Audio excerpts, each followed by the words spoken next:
Summer is just around the corner. It's the perfect time to start planning fun activities, whether it's camping out with cousins, celebrating the free Slurpee Day on 7-Eleven, which is everyone's favorite around here, or including plans like just playing video games or hitting the beach. I can tell you that depending on who it is that you ask in my family, their plans for summer and what they want to get out of it is different.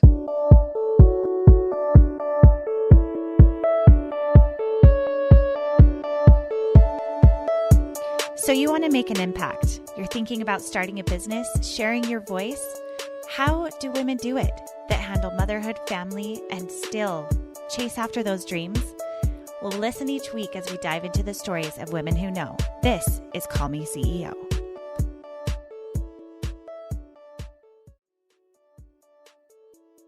Hey everyone, thank you for tuning in. This is Call Me CEO podcast, and today we are talking about the summer bucket list for all you mamas out there who are looking to pack your summer with fun without the overwhelm. Let's go into it. Hey everyone, welcome to Call Me CEO, and this is a solo episode where I talk with you a little bit more about what's going on with my life behind the scenes, as well as tips and tricks to help you run systems and operations in a fun way in your family so that you can be a CEO of your life, your family, and your business.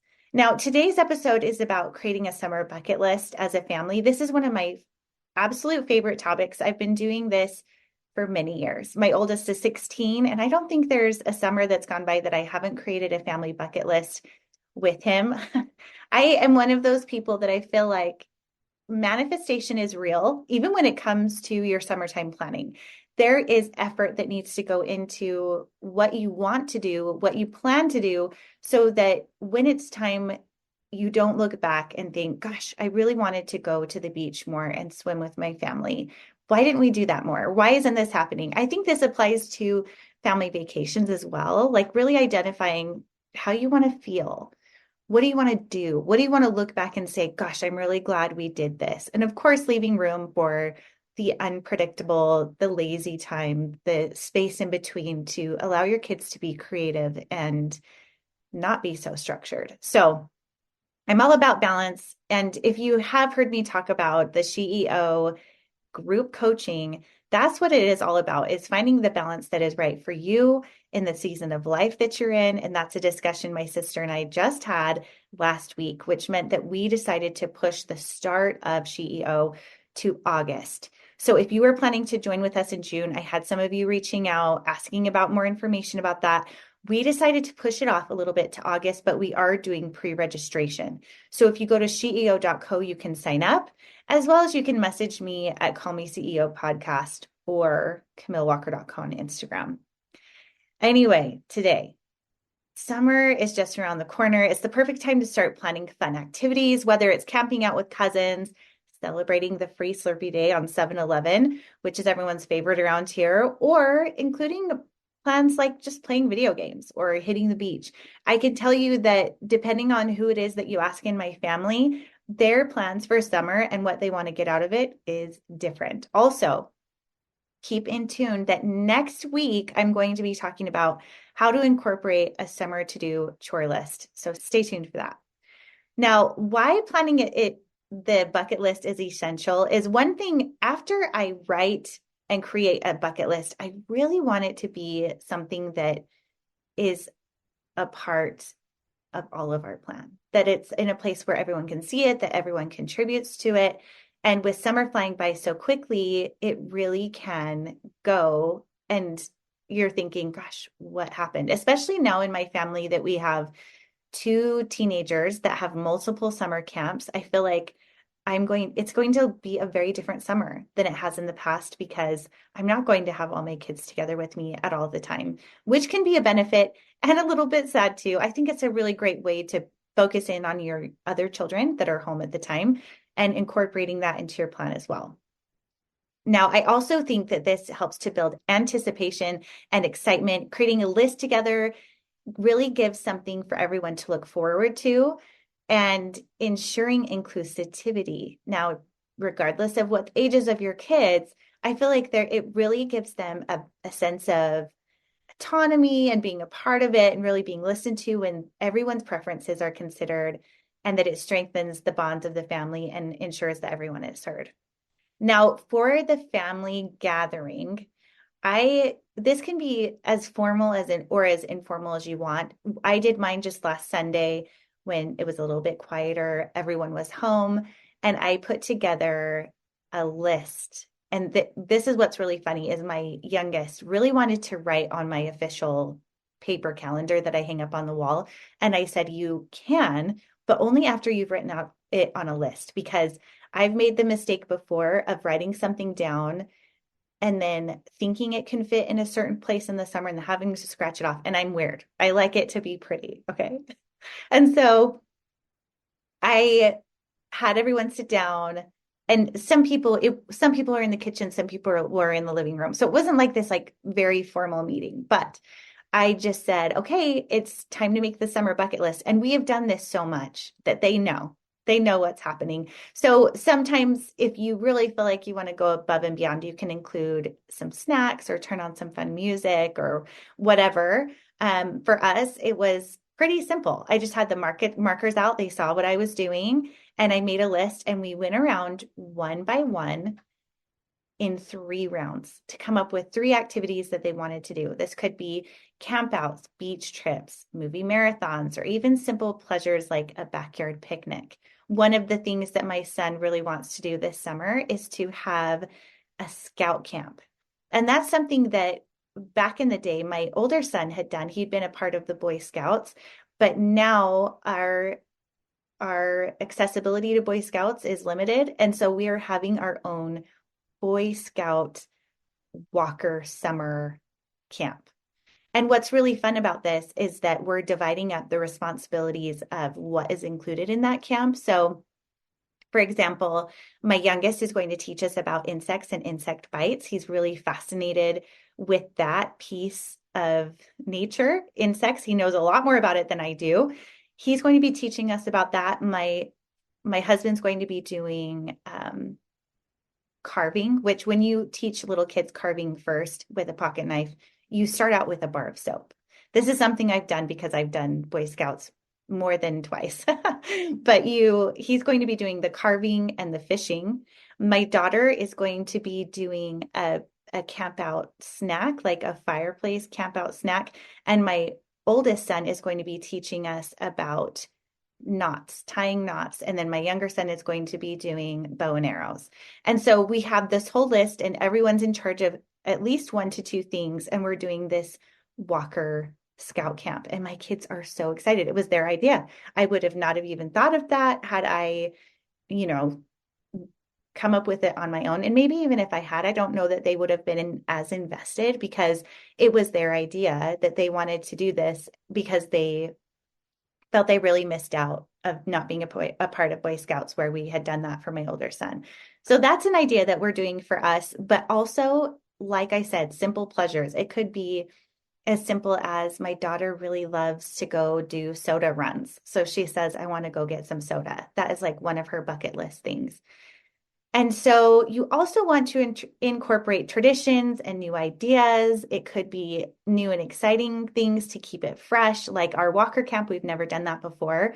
But something we also always do is we do cousin sleepovers on the 24th of July. That's a big celebration here in Utah. And we also have very specific spots that need to be filled in with other camps, like I had mentioned before. So once you have all of those wish list items, you need to plan and prioritize. Now, this is a big part of it because there can be some overlap. So getting together with our extended family, we even went through and plotted, we had 2 weekends available where we could do cousin sleepovers, and that's a big wish list of my kids. So I got together with my 2 sister-in-laws and said, okay, what does your calendar look like? Because we need to get at least 1 camp out of us all together. And that takes effort. That takes effort on my part to message them. That takes part for us to get together and for them to look at their calendars, but it is so worth it. So getting together a big family calendar, plotting out your activities, and making sure to balance the big outings and the simple at-home fun. The idea of this is not to overwhelm or to make it so that summer feels like a chore. In fact, my older two have started doing summer lessons or I should say summer school during summer. And one of those classes that they've gotten out of the way is like health or gym, like physical fitness. And we incorporate their lessons into what they're doing and getting that credit for physical activity into our family calendar too. So that can be really cool to not only incorporate fun, but also maybe even possibly getting some summer school done or summer reading. It can be a really good way to not have it's called like summer scope loss or something like that, where kids in the summer, they lose a lot of it's called a summer slide. I think that's what it is, where they know a concept for math, English, reading, science, whatever the thing is, and summer slide happens. That's why they say it's so important to keep reading up. We're going to talk about that in the chore list later. So put a pin in that. But assigning roles can let each family member be responsible for planning or organizing at least one activity. So this gives everyone a sense of ownership and responsibility. So like we talked about with the scout camp, we divided that up so that everyone has something that they're looking forward to, something that they're planning. And that can even include what is a special treat you want it to be, or, creating a dose of tonight is Jensen's night. Even though he's 7, he can plan our movie night or whatever the thing is, outdoor movie. Now, another thing to keep in mind is flexibility, being prepared to move things around as needed. Life happens. People get sick. Flexibility ensures that the fun doesn't become a chore. And this is motherhood. This is life. This is all of those things. We know this. Flexibility is the key to keeping it fun.